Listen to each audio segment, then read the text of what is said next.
kode 1 itu berarti yang jelek ya, yang buruk. Kode 2 yang baik. Tapi tidak selamanya harus seperti itu ya kata kuncinya. Kalau interestnya kalian ke arah kebaikan, maka kode 1 ke arah interestnya kalian. Contoh, apa kemarin? Success treatment of tuberculosis gitu ya. 1 berarti sukses, 2 berarti fail. Berarti otomatis satunya yang baik, 2-nya yang jelek. Satunya yang tidak merokok, 2-nya yang merokok. Jadi intinya 1 ketemu 1, 2 ketemu 2. Jadi pahami ya. Jadi tulis sendiri aja. Ini ada bukunya siapa itu? Siapa mau nulis bingung nyari buku, ini ada buku kosong. Ada pertanyaan enggak? Ada pertanyaan? Tidak ya. Oke, saya ingin opening sedikit.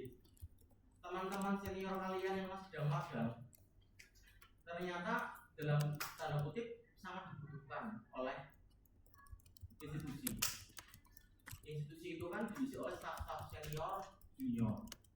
Staf-staf senior itu kuliah nggak kuliah pada zamannya. Mungkin materinya beda ya. Dulu maksudnya cuma deskriptif, nggak sampai regresi. Mungkin loh ya. Atau mungkin udah lupa juga, mending ngurus anak istri daripada ngurusi itu ya. Terus yang junior mungkin nggak cover apa ya? Nggak sempat gitu ya. Akhirnya teman-teman magang ini yang diminta untuk mengolah beberapa data, di mana data itu banyak ngambur. Saya dapat cerita dari yang teman-teman juga. Ternyata mereka akhirnya buat namanya kayak profile data tertentu lah ya. Kalau konteks yang saya cerita itu yang BKBM. Jadi banyak data terkait unmet need yang tidak diolah. Ada itu unmet need tidak?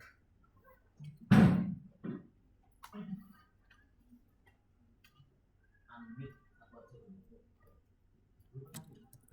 need apa? Unmet need apa? Kebutuhan yang tak terpenuhi ya. Data wanita itu, data tak pria. Apa? Karena banyak wanitanya di sini. Unmet need apa? Dalam perkabian. Kan kalian kuliahnya dan kependudukan kan gitu ya? Ya. Jadi yang bagian dan kependudukannya ini apa?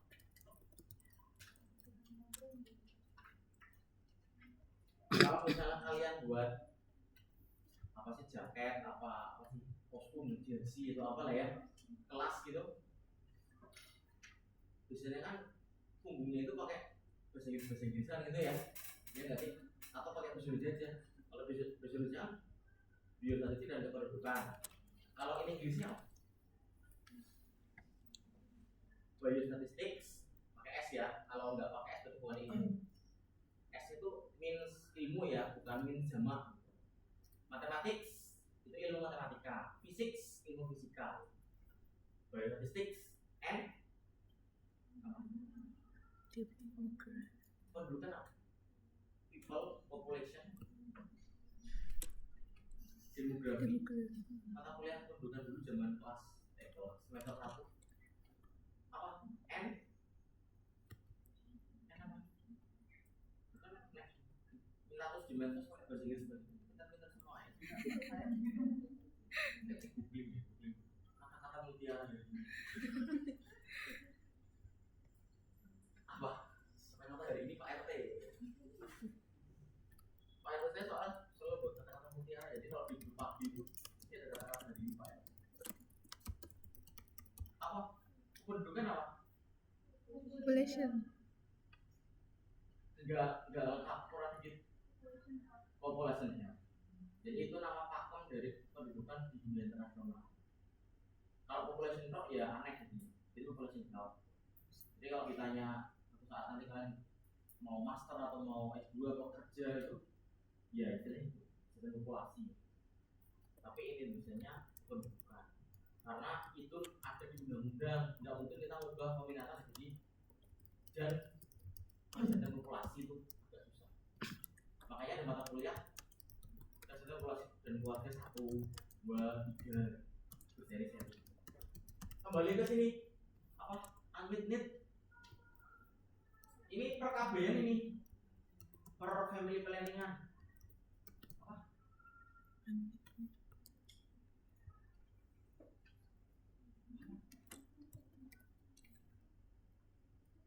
Kan internetnya pelan ya, googling lama banget. Apa? Orang yang apa? Orang yang nggak pengen punya anak tapi tidak pasang alat KB, itu amit-amit. Family planning itu kan tujuannya menjarangkan peranakan ya, menjarangkan punya anak atau menunda punya anak karena kebutuhan tertentu. Misalnya terlalu dekat, terlalu tua, terlalu muda gitu ya kan, 4T itu ya. Nah, tapi anak orang ini, pasangan pasutri ini, pasangan suami istri ini pengen nggak punya anak, tapi dia tidak melakukan pemasangan tools ya, KB. Itu amit nih. Secara data mendukung, tapi secara cakupan penggunaan KB tidak mendukung. Contohnya apa contohnya?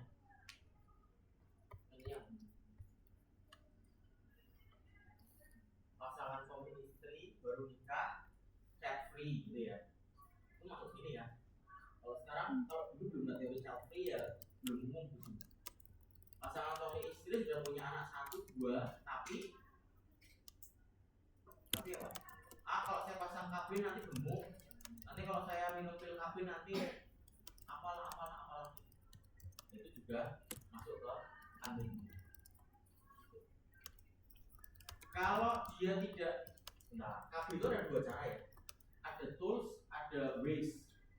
Ada alat, ada cara. Kalau orang ini tidak pasang alat, masuk definisi tadi ya. Nah kalau alat ini tidak pasang alat tapi menggunakan ways, masuk sini tidak? Nah, tool sama ways itu apa contohnya? Apa yang saya ceritain tadi belum? Tools itu apa tools? Tools kapitalnya apa? Ya apa-apa yang dipasang, minum pil, pasang susu, implan ya, IUD, AKDR, alat kontrasepsi dengan rahim. Terus apa lagi? Poyo KB itu ada. Poyo ya, pasang tempel. Poyonya itu memasukkan ke kulit hormon. Jadi jangan salah pasang ya. Jadi dipasang poyo cabai bukan poyo KB. Kok panas ya? Karena poyo cabai. Terus apa lagi? Ada banyak itu toolsnya. Apa? Pil ada 2. Pil yang kombinasi, ada pil yang tunggal. Kan dia udah katanya belum sih? Udah kan? Wah, itu. Nanti jangan-jangan yang paham biosatnya, keperdukannya rapat ya, Pak. Aku malah nggak paham dulu.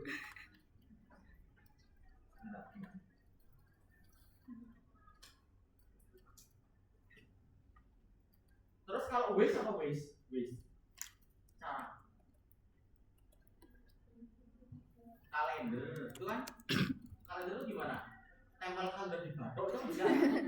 Kalender begitu. Kapan masa subur saya? Kalau pas masa subur jangan melakukan hubungan seksual. Melakukan hubungan seksual di luar masa subur. Tapi resiko gagalnya tinggi. Siapa tahu salah mengukur durasi haid sama haid terakhirnya kapan. Karena itu kan ada orang misalnya haid ada seminggu, ada 4 hari, ada 3 hari, kadang nggak jelas gitu ya. Itu yang susah itu mengatur rata-ratanya susah. Terus apa lagi? Yang waste berarti yang tidak menggunakan alat ya, atau makanan pil itu atau suntikan. Berarti apa lagi? Ini kuliah pernikahan nih ya. Tahu? Saya jamin kalian mau nikah itu nggak gini-gini amat. Kalian kalau mau nikah tuh biasanya ngapain? Vaksin TT ya, tetanus ke puskesmas. Terus suruh apa lagi ya? Saya lupa ya. Mas sekali soalnya. Lupa ini. Maksudnya vaksinnya. Terus apa lagi ya? Yang lupa. Biar dapat izin dari KUA itu harus ke puskesmas dulu. kalau nggak salah screening HIV, hepatitis, habis itu baru KUA. Terus sama Pak kawannya ditanya, ini pertanyaan mungkin template ya, pas zamannya kalian ini mungkin anak jadi kasih bocoran. Waktunya bingung soalnya jadi bapak mertua, bapak kandung itu nggak diajari ya, jadi suruh ujian sendiri. Ada pertanyaan yang jadinya bingung. Mas Lukman pernah main ke tempatnya Mbak Lindra? Saya gimana nih? Sering nggak? Kalau saya jawab sering, nanti dikira saya apel, padahal ya sering juga. Kalau nggak pernah nanti efeknya apa gitu. Saya bingung jawabnya. Akhirnya pertanyaan dilempar. Mbak Lindra pernah nggak sering main ke tempat rumahnya Mas Lukman? Nanti dikira cewek apaan ya? Saya bingung, jujur aja lah. Ya pernah, sering. Terus pokoknya menggelar apa? Salah ini jawabannya. Di rumahnya Mas Lukman ada istri enggak? Ada wanita yang seumuran Mas Lukman enggak? Oh tidak ada, jadi ibunya aja. Di rumahnya Mbak Lindra ada kira-kira suaminya Mbak Lindra enggak? Oh enggak ada, oh berarti pasti masih single ya. Oh arahnya ke sana ternyata. Akhirnya ada pertanyaan lain. Jadi memastikan di rumah itu enggak ada. Setahunya saya single dan kalau istri juga single tidak. Oh ternyata ada pas ke rumah ada suami lain gitu. Istri lain itu tanya bisa orang tanya jawabannya yang pasti-pasti aja.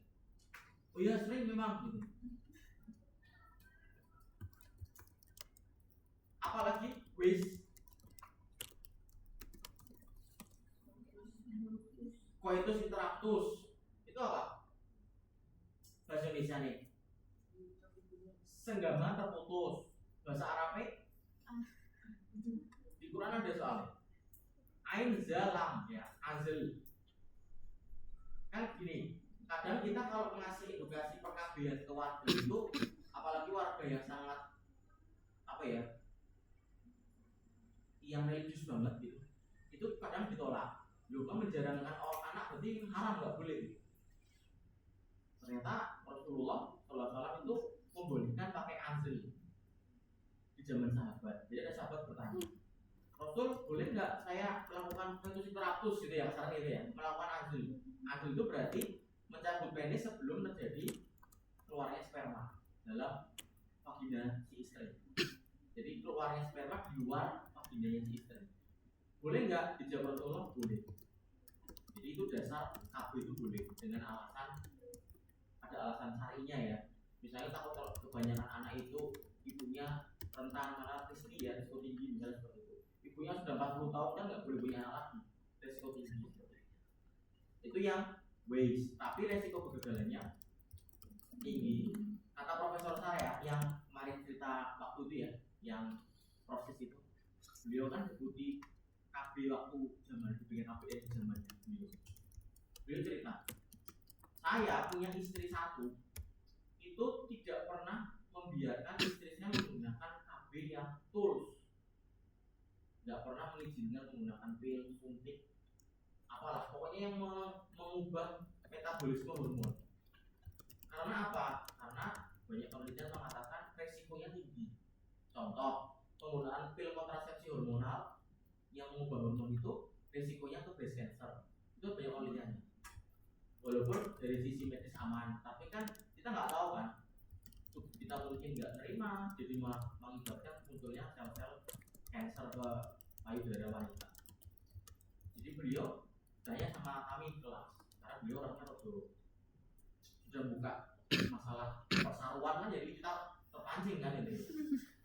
Prof, lah kalau Prof kan anaknya 2, lah kalau Prof melakukan KB itu pakai cara apa? Ya kami pakai cara waste. Apa Prof? Saya pakai coitus interruptus. Terus pada biar semua.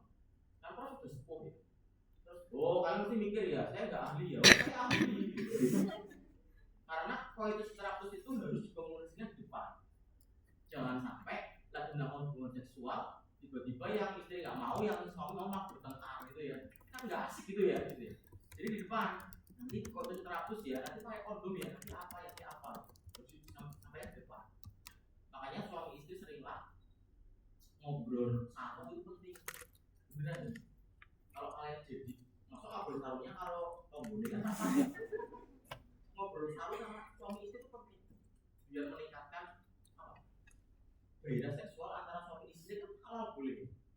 kalau jangan sampai ini, kalau sesama pasangan tidak halal malah ada gairah seksual, kalau sudah halal malah tidak jadi, itu yang salah, itu ya.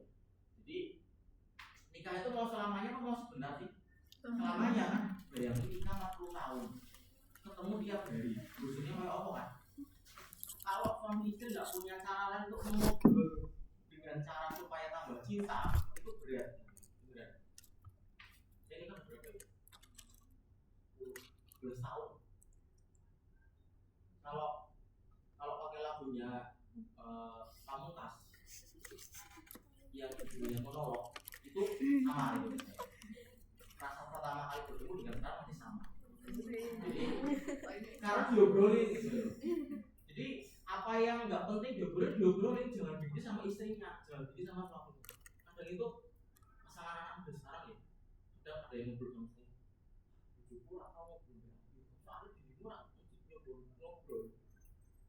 Itu jadi kalau di rumah itu ngobrol lah, ada momen di mana suami istri, ada momen sama anak-anak. Oh jawabenan, neng kapal wis ora tau ketemu istri di rumah, ngabenan terusnya pekerjaan kantor.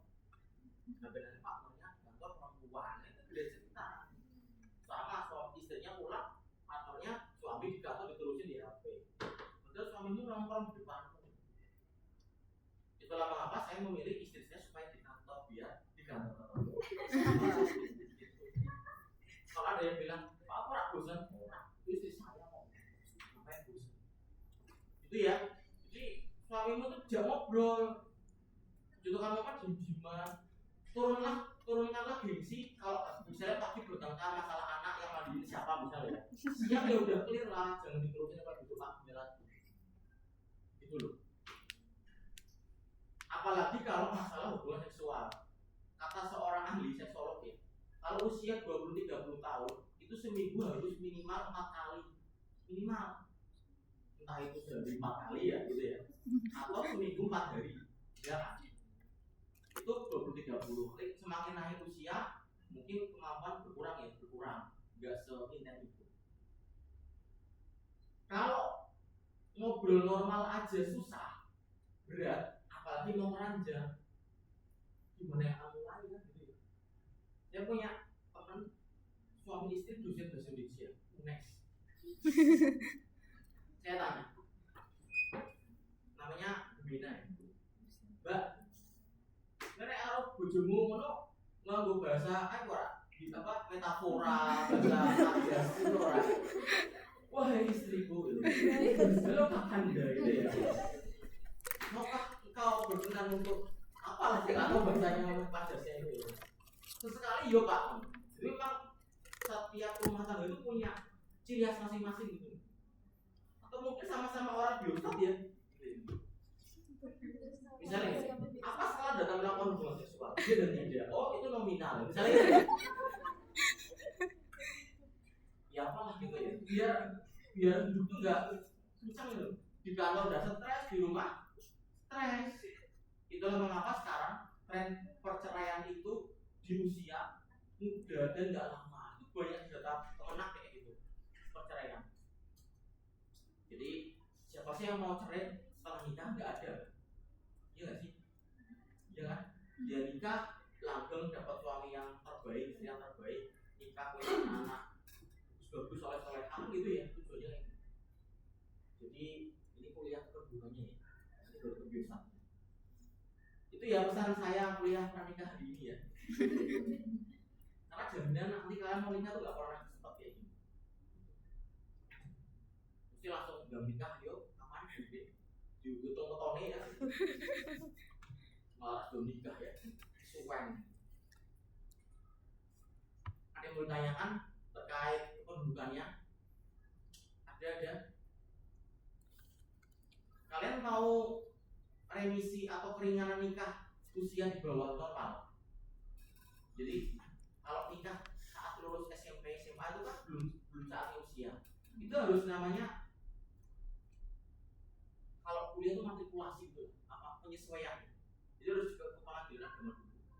Jadi kenapa nikah? Oh ini berdua, mau gimana lagi ya? Gitu. Kenapa nikah? Itu udah kebelet banget, Pak Alkin gitu ya udah nikah gitu.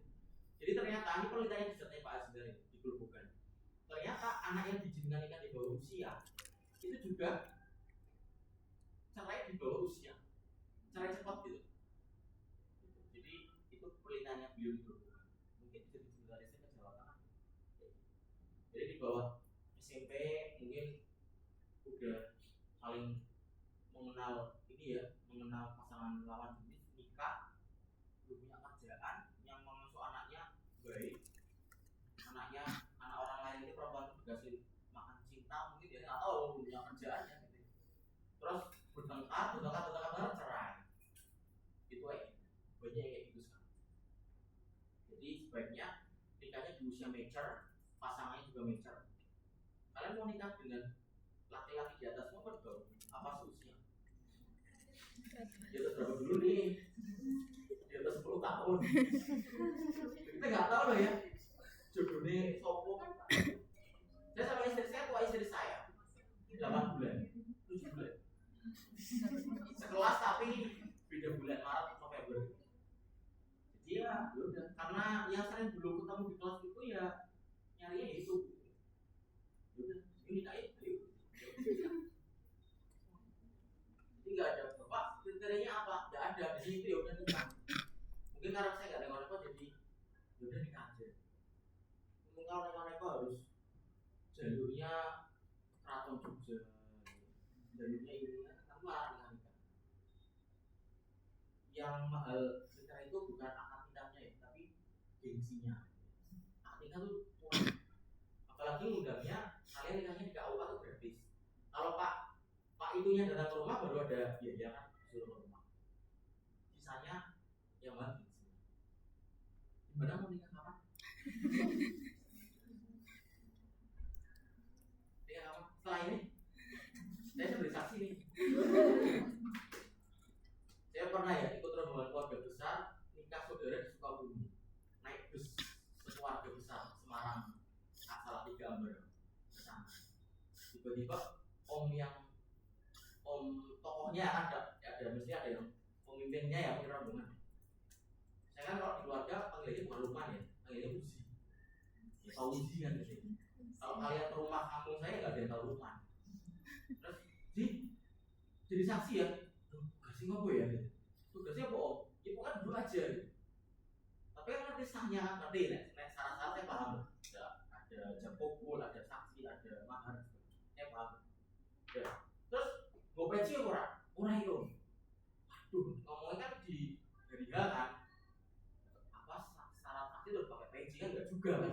Terus saya nyari peci ditanya di sana, nggak ketemu lah yang ukuran kepala saya. Kepala saya lumayan ukuran besar. Terus lah saya kok dilalah salah bawa baju batik, masukin di koper, maunya baju batik yang itulah ya, bawa baju batik UNES. Reputasi yang coklat itu udah tahu ya, yang baju batik itu SKB ini ya. Saya khawatir itu yang kondangan itu orang UNES itu lah khawatirnya gitu. Mau UNES mas gitu, nggak apa lah, buat aja. Dan bener, ternyata saya kebetulan saksi mempelai wanita, mempelai prianya juga ada saudara dosen UNES. Terus MC-nya kan baru gini ya, asesnya dari mana, dari pekerjaannya apa UNES. Terus setelah itu saya ditarik ke mempelai laki-laki, ngobrol masalah UNES. Ternyata saudaranya juga dosen UNES. Itulah nyambungnya gara-gara batik UNES. Saya siap nih, mau jadi saksi siapa nih? Nikah pas kuliah boleh nggak? Boleh. Ya pulang kuliah boleh ya. Kalau pas kuliah nanti susah. Penghulunya ini nyari kursi jualan gitu ya. Sini sama sini. Sini mempelai bapaknya paling. Kalian mau nikah usia berapa? Kalian sekarang usia berapa? 20. Berapa? 21? 22, 23. Saya nikah usia 24. Saya sekarang 33, anak saya kelas 4 SD.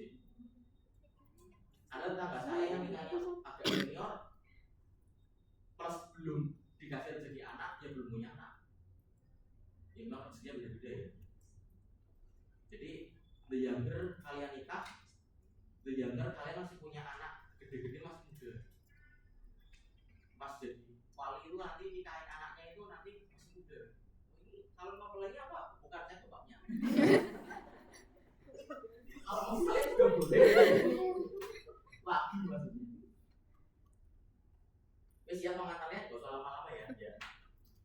sekarang saya go back to ini. Kita sudah melakukan uji kemarin apa? Bivariatnya Square. apa? Chi-square. Chi-square. Saya kemarin ini fun fact ya. Saya kemarin ikut teman-teman BEM. Di salah satu sini ada yang anak BEM di Bandar Harjo. Tahu nggak? Screen savernya atau display backgroundnya laptop itu ini, cara menarik uji bivariat. Luar biasa. Sampai apa namanya masuk ke laptop bekerja terus gitu. Kalau saya kan kayak gitu ya. Nah ya itu kan. Dan ini itu tanda panah Wilcoxon atasnya tes berpasang. Pending kita tidak berpasangan gitu.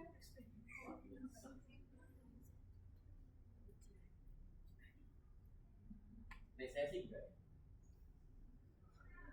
Oke, udah chi-square. Berarti kita lanjut ke uji namanya multivariat dengan regresi logistik. Kenapa kita lanjut ke multivariat pakai regresi logistik? Alasannya apa? Alasannya apa? Variabel terikatnya kategori. Alasannya apa? Variabel terikat Karena variabel terikatnya kategori kategori yang dikotak. yes no. Oke. Terus ngapain kita melakukan backlog? Alasannya apa?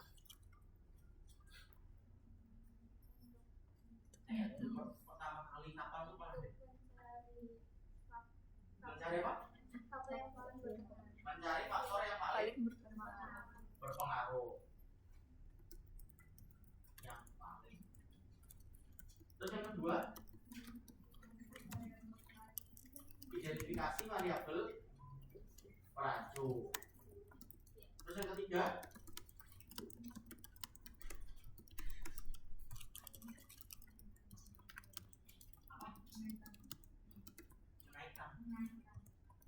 mengaitkan antar variabel. Kan tadi sudah pakai chi-square. Saya pernah nulis lagi ini satu lagi, membuat permodelan. Permodelan itu nanti contohnya artikelnya si leader yang kemarin saya ceritakan itu. Mungkin leader sekarang bukunya mana sih? Sekarang kita mau ke yang pertama dulu. Ya, yang pertama dulu. Jadi di antara variabel bebas yang kita punya itu, mana sih yang paling berpengaruh? Itu kan gitu ya. Kita biar tahu tujuannya apa. Kita tes PSS. Kita punya variabel bebasnya ini kan, yang saya blok kan. 3, 4, 5, 6, 7, 8, 9. Tapi nanti yang masuk ke backlog itu ada tertentu syaratnya kan. Yang P-nya berapa? 0,5. Yang masuk ke backlog adalah hasil bivariat dengan P kurang dari 0,25. Ini sering kebalik ya. Kalau bermakna itu P-nya berapa? 0,05. Alfa itu 0,05. Kalau masuk bivariat, kalau masuk multivariat P-nya 0,25. Salah ya? Ingat ya, itu salah. Terus ada syarat kedua. Variabel terikatnya harus dibuat 1 dan 0. Ya. Variabel terikatnya 1 dan 2 menjadi 1 dan 0. 1 tetap jadi 1, 2 jadi 0. 1 yes DM, sini yes DM. Sini tidak DM, ini juga tidak. Kalau teman-teman tetap pakai yang 1, 2, nanti bisa 2 kali 3 kali lipat OR-nya hasilnya akan menyimpang. Jadi gunakan yang ini. Ingat ya, ini kalau menggunakan backlog. Variabel terikatnya saja, ingat variabel terikatnya saja. Bebasnya mah bebas. Itu ya.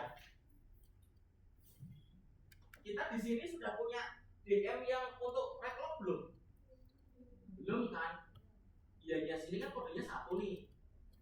Tidaknya kodenya 2. Berarti kita harus melakukan apa? Membuat variabel baru kan dengan 1, 0 dengan cara ya yang paling gampang yang ini. Paling gampang ya. kopi sing loro ganti 000 gitu ya. Itu cara kuno sih. Ini kan jadi 0 kan nanti kan. Ya udah ini 0 enter 0 gitu lah ya. Sampai rampung gitu. Gitu. Itu kalau datanya Dikit. 60 mah 5 menit nggak ada.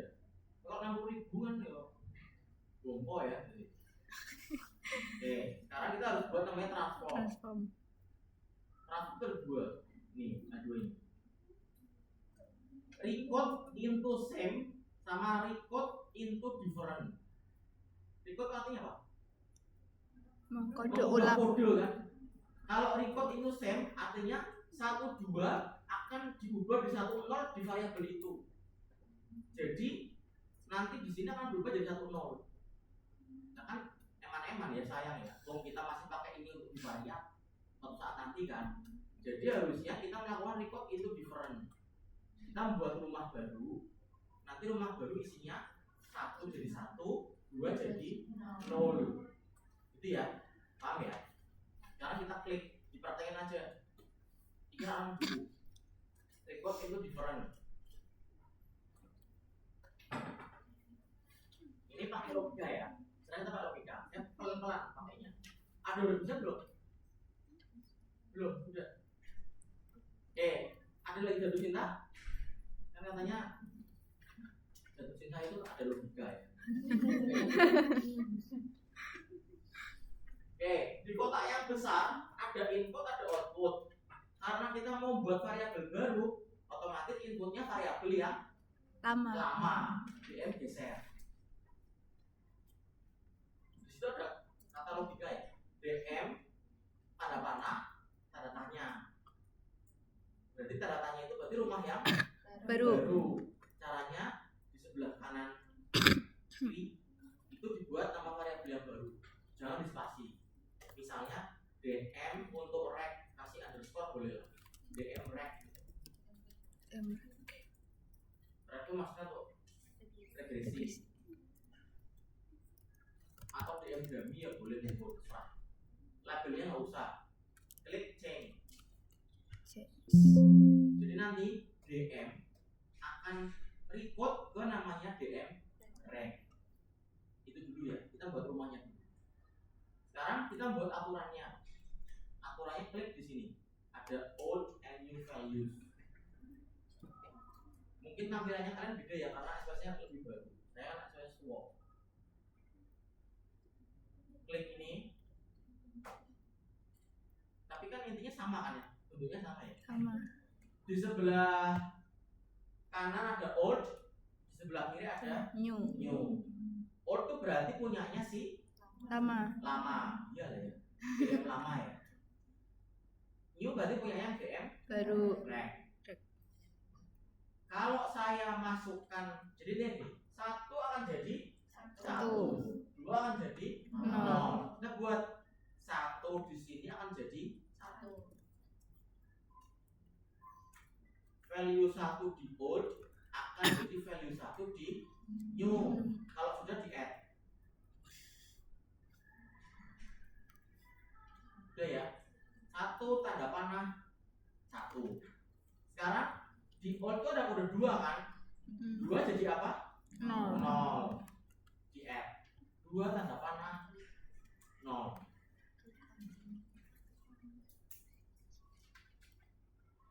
Record ini juga berlaku jika kalian ngolek data numerik menjadi kategori. Jadi misalnya apa ya? IMT di bawah 18 maka Kurus. underweight. Contoh ya. Ini saya hapus dulu. Misalnya ini IMT di bawah 18 berarti misalnya mana? Ini guys. Dari 0 sampai 18 maka kodenya 1. Satu berarti underweight. 18, titik ya, titik. Sampai 25 maka 2 normal. 25,1 sampai 30 maka kode 3 overweight. Nah ya ini. Gitu ya. Ini report namanya. Kalau kalian mau manual ya boleh-boleh aja sih kan. Tapi suwi. ininya tinggi, yield-nya itu. Jadi kembali ke yang tadi, 1 jadi 1, 2 jadi 0. Udah, itu ya. Terus oke, continue, oke. Kita geser ke sebelah kanan, DM rank-nya jadi 0 kan? Yang tidak jadi 0. Itu. Berhasil enggak? Berhasil. Kalau mau dikasih label boleh lah. Kita ke variable view, value-nya ditambahi. Ini ya. 1 tadi apa? Ya. 0 jadi 3. Itu ya. Ini yang di variable view, DM rank-nya boleh dikasih values. Ini kan data view. Ini di variable view-nya, tadinya belum ada ini kan dikasih value. Iya.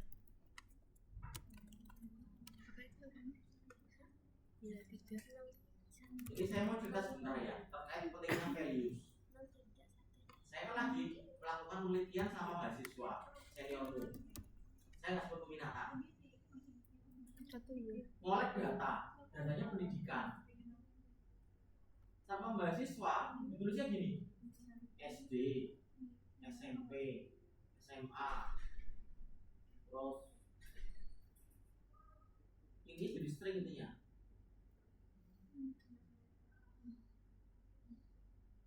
SMA, terus PT, gitulah. Terus saya cek di ini ya, saya cek di apa namanya frekuensis misalnya. Ini yang variabel ini ya tadi misalnya. Terus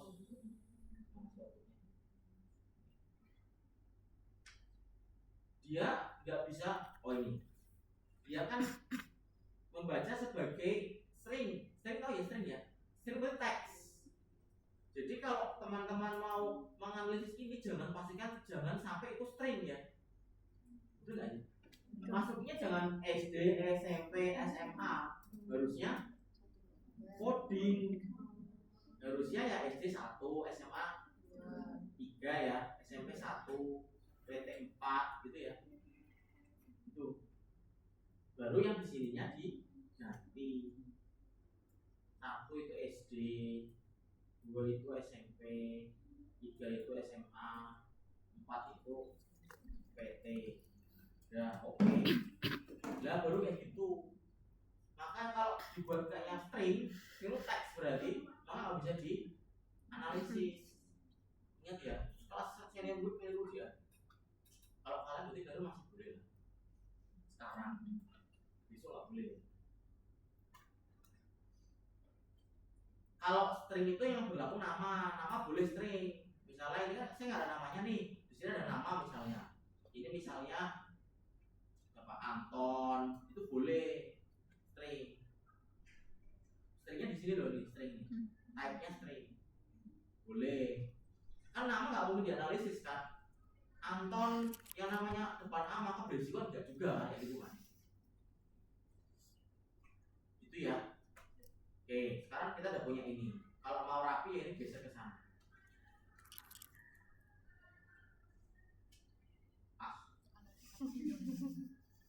Nah gitu. Kalau mau rapi. Enggak ya nggak apa-apa sih. Gimana caranya? Kalau yang punya OCD ya geser ya. Kalau yang punya OCD nggak usah. Nggak bisa. Udah ya, gitu ya. Kita kembali ke panduan modul. Yang masuk P025 Nggak bisa itu tahu. IMT, riwayat, gula, stres, fisik, hipertensi. Itu ya. Kita mau melakukan namanya regresi logistik. Ini agak beda ya. Ikuti aja. Analyze, regression. Di mana? Tinggal ikuti aja. Analyze, regression. Gak ada yang logistik, gak ada adanya binary. Binary itu berarti yes no biner. Di dalam nama lain logistik itu ya biner. Kalau tinggi sedang, kalau merokok tidak merokok dianggap sebagai ordinal, maka habis itu biner. Regresinya ordinal di bawahnya nih. Ini regresi ordinal nih. Nah itu kata itu ya. Oke, klik yang biner ya. Terus dependen itu variabel apa? Terikat. Yang dimasukkan yang dmrec apa dmtok? Dmrec.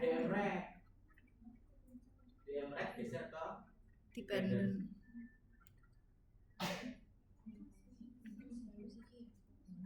Sudah. Kalau saya kecepatan di itu ya, di notis ya. Terus kovariat adalah variabel independennya. Sebenarnya bukan independen sih. Peracu pun boleh masuk kovariat. Yang dimasukkan apa mau ya? IMT geser. Terus apa sih? Riwayat, gula.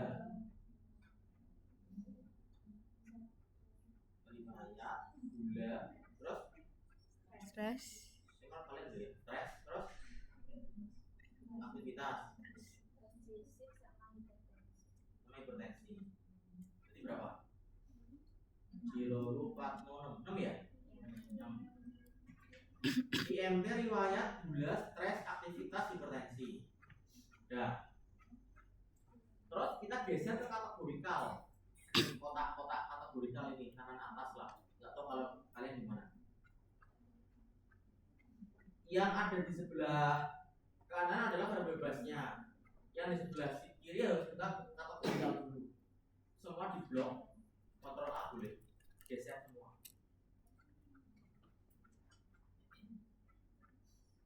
Di bawah ada namanya reference kategori.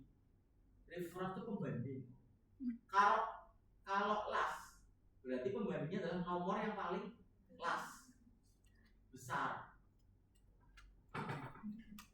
Pembanding itu kan kita punya kode 2 ya, bener ya? Ini kan variabel bebas, kodenya 1 dan 2.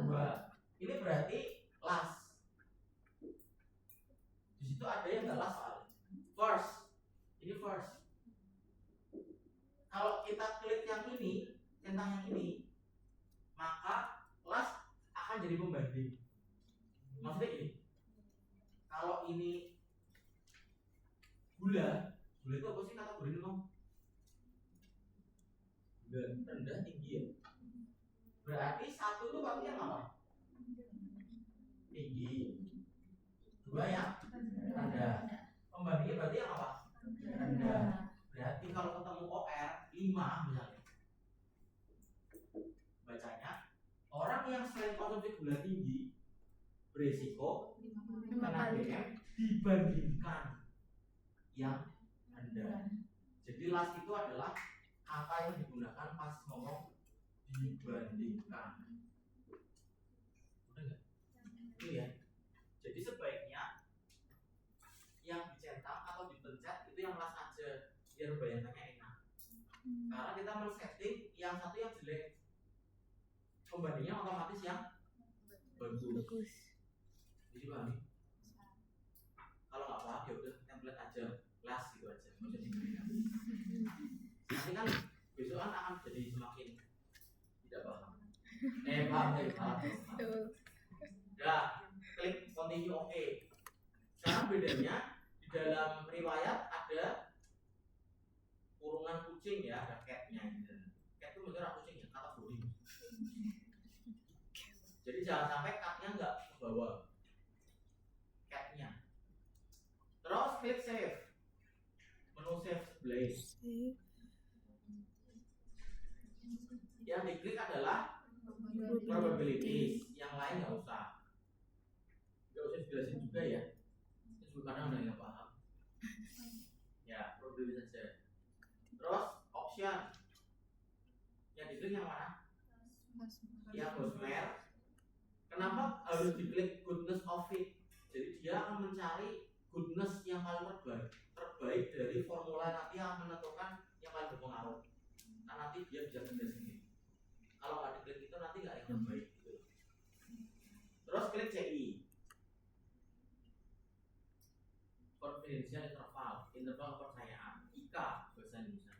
I dan K ya, tanpa A. Interval kepercayaan. Kalau ada A-nya, ada angkanya. Interval kepercayaan angka. Oke ya, klik oke, continue. Terus terakhir ada metode. Di metode itu banyak banget pilihannya. Yang dipilih adalah kan Backward nanti LR. kita punya berapa variabel bebas? 6. Logikanya kalau 6 itu akan mencari disaring menjadi lebih sedikit. 6 ada yang tidak berpengaruh akan hilang jadi 5. 5 hilang jadi 3. 3 sisanya. Makanya logikanya kita melakukan hal dari banyak ke sedikit. Kita pilihnya yang backward. Backward kan mundur dari banyak ke sedikit. Kalau forward dari sedikit ke banyak, malah agak balik pola pikirnya. Jadi kita cari yang backward. Ada pilihannya 3. Conditional, LR. LR itu kepanjangan dari likelihood ratio. Likelihood. Coba di googling deh, bahasa Indonesia apa? Translatean likelihood ratio apa?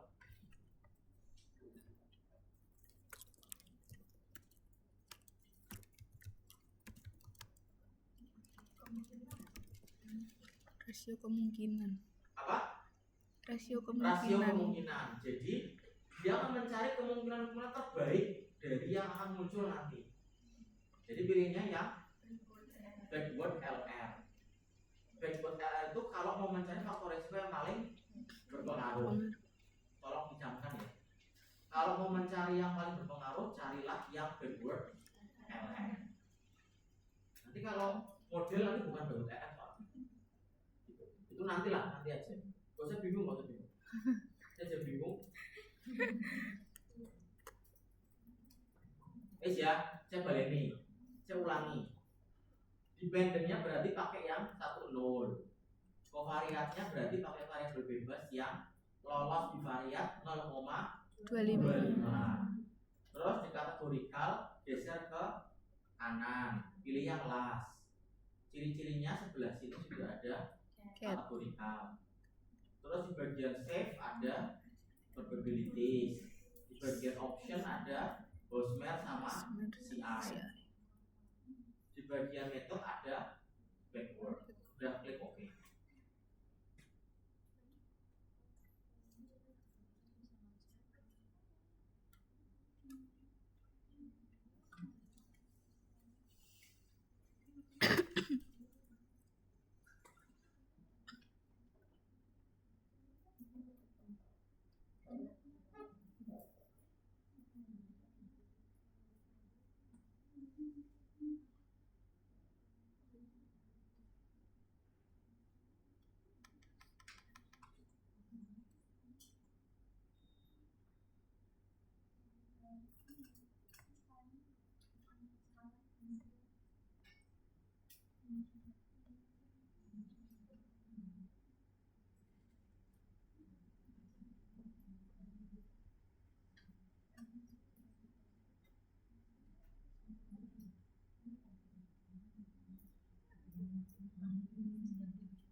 Ya Pak, kan katanya tulisan terbaiknya keliru.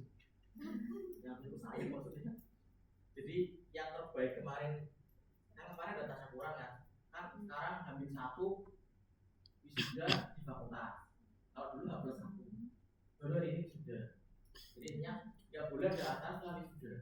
Jadi kita pakainya hampir 1. diambil satu yang terbaik tuh si A, yang main ya si A, terus ternyata sekarang yang dipanggil ke depan yang sama orang tua itu yang terbaik. Jadi yang lain kan kalau nggak terbaik nggak sama orang tua lebih di atas. Kalau yang terbaik sefakultas pakai orang tua. Itu yang terbaik si B. Prof tanya saya, bener di mas gitu ya? Saya salah prof itu. IP-nya sama-sama 3,96. Tapi yang satu lulus 3 tahun 8 bulan 10 hari, yang satu lulus 3 tahun 8 bulan 2 hari. Harus saya nggak baca yang lulusan itu, harusnya yang lebih cepat yang terbaik.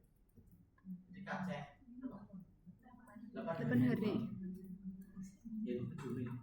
Tapi kami sudah ketemu sama anaknya, tak temui, maaf ya kami keliru, saya tak jaluk, yang keliru. Tapi seringnya kita di FK itu mesti terbaik dari Kesmas, karena IP-nya beberapa ibu dosennya dermawan. Coba sih kalian IP itu nggak ada yang nilainya di bawah 3,6 kan? Iya kan? Percaya sama saya. 3,3 itu nggak ada eksamen. Semester 5-6 kalau ada masalah IP-nya itu nilainya A habis ini. Kalau ada masalah. Jadi sangat mungkin IP 1 semester tuh 4 itu satu minggu sekali di zamannya kalian. Di zaman saya nggak kosong. Itu ada dosen psikologi kesehatan, belum beta, senior udah pensiun. Itu kalau ngasih ujian gini, misalnya saya apa ya? Anxiety, soalnya cuma di 2, dijelaskan dengan 3 kalimat. Nanti bawahnya ada misalnya apa ya? Coping stress, dijelasin dari 3 kalimat. Bawahnya lagi ada apa? Soalnya ada 10 lagi. Kalau dijelasin 3 kalimat tentang anxiety tidak sama dengan kuncinya beliau, salah. Karena saya sering dulu pas zaman dosen muda itu sering diminta koreksi itu. Bu, ini kalau beda susunan salah. Karena saya nggak pikir untuk ngoreksi. Kan itu punya beliau kan, udah coret. Makanya nilainya mesti kadang jelek semua. Kalau ada ngulang tuh mesti ngulangnya psikologi kesehatan.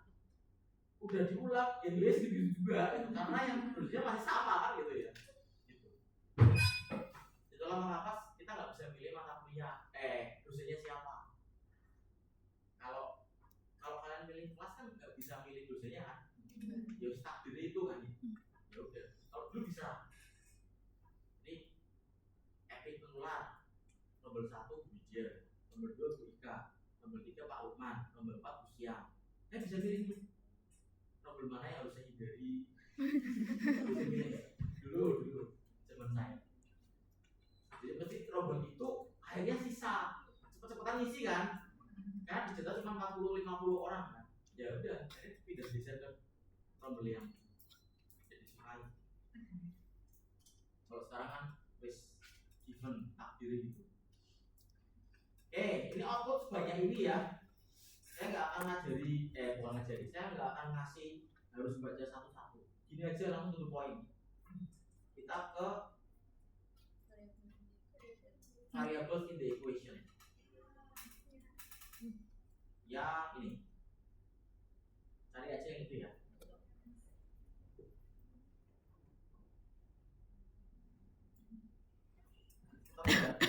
Temu ya. Ini kayaknya kuliah pertama cuma soal angka ya ini. Apa ada kuliah lain? Kuliah lain cuma soal angka seribat gini ada enggak? Baru ini ya.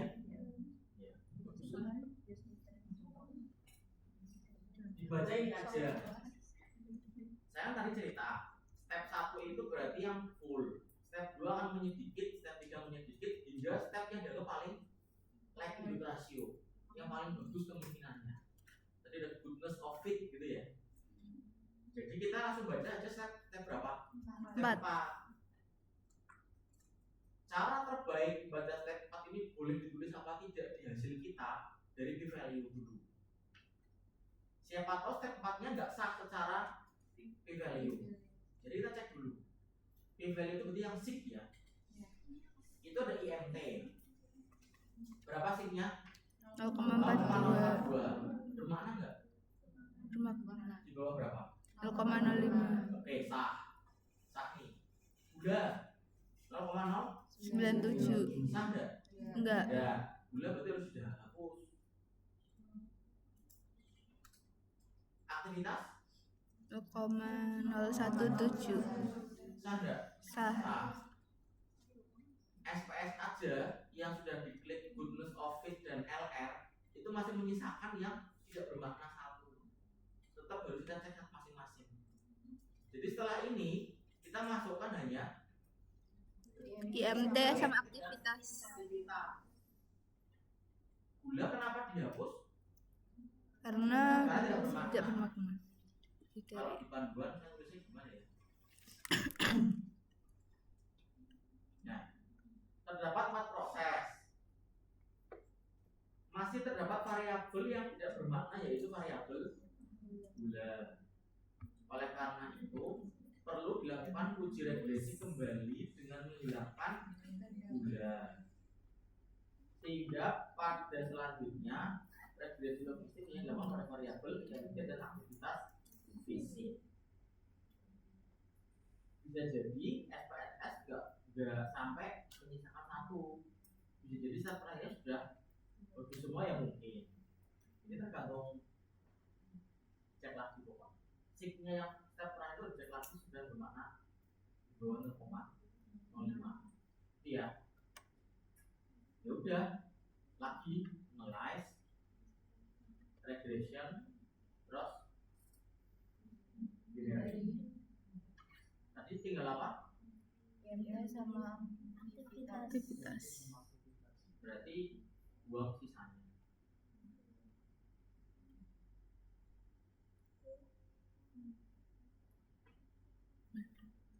Itu ya. Biasanya ya. Sudah. Coba deh kita cek ya. Benar, saya sebelum oke dulu.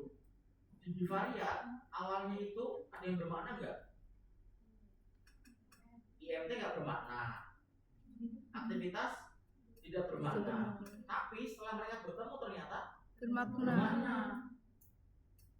Itulah yang kemarin saya ceritakan itu, yang bisa jadi bivariatnya nggak oke, di multivariat Oke. semakin tidak oke. Jadi oke. Jadi sisanya tinggal ini. Yang lain nggak usah, kemarin sudah template. Yang lain kalau belum di close udah cetak. Selama nggak di close ya. Kalau di close ya lagi diklik lagi. Sininya backward aja. Terus oke. Cari lagi yang ini, variable in the equation. Kenapa nggak ada step 4, 3, 2, 1? Kenapa? Karena udah Ya, sisa. karena yang terbaik. Gitu. Ngapain nyari calon lagi kalau terbaik? Makanya yang depan mata malah kita tinggalkan. Oke.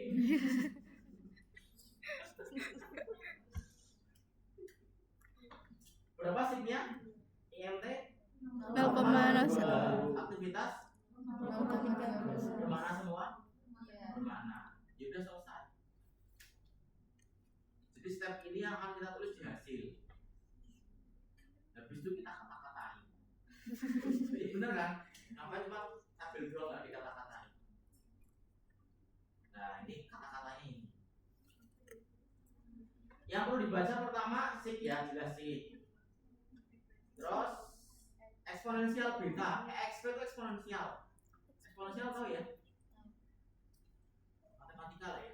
Ya. Eksponensial beta sama dengan apa? Odds ratio. Eksponensial beta sama dengan odds ratio. Ini tolong perhatikan ya. Kita desainnya apa ini? Desain penelitiannya? Si DMI tadi main. Desain penelitiannya apa? Kan awal-awal yang dulu kok. Apa? Cash control. Cash control itu nilai resikonya yang keluar apa? OR. Kalau profesional PR.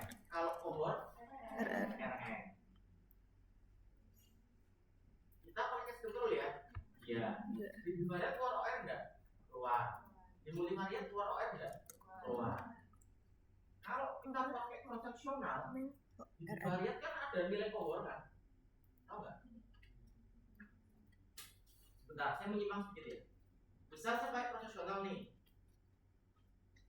Saya ngarang aja ya, misal ini ya.